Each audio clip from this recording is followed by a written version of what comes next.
Hello,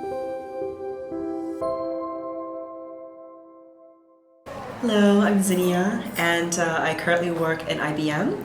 I am an author and an artist at the same time, and I've been to lots of networking events in New York, San Francisco, London, really all over the world. And what I loved about this event was it was very original and it was very inspiring.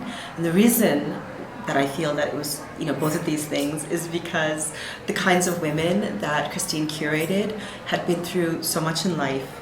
They'd had stories of health issues and family crisis and curveballs and navigating through a corporate identity to a different identity to moving across country with their families.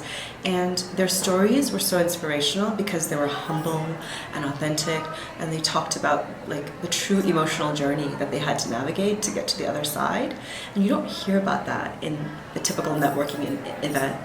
You hear more about career advice and top lining and sound bites.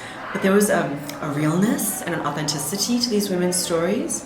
And then beyond the emotion, they gave really practical takeaways of how I could apply that in my life, how the women collectively sitting in the audience could apply that to their life.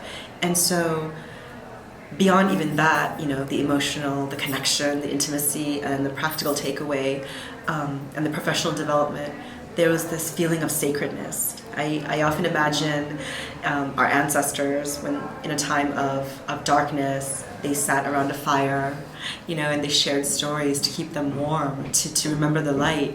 And it gave power back to them, it gave passion back to them, and it brought inspiration. And so that's the feeling I got today, My heart was definitely opened by us gathering around this fire and listening to the stories of different women, their inspirational journeys, and how they came back.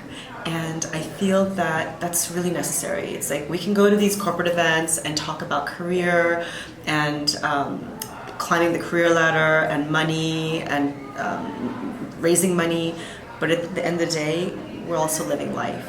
And there's a juice to that, there's a sacredness to that, there's a love and a passion that we have to talk about. And I felt that very much today. So I'll definitely be coming back to another event and participating in She 1K Club. Thank you, Christine.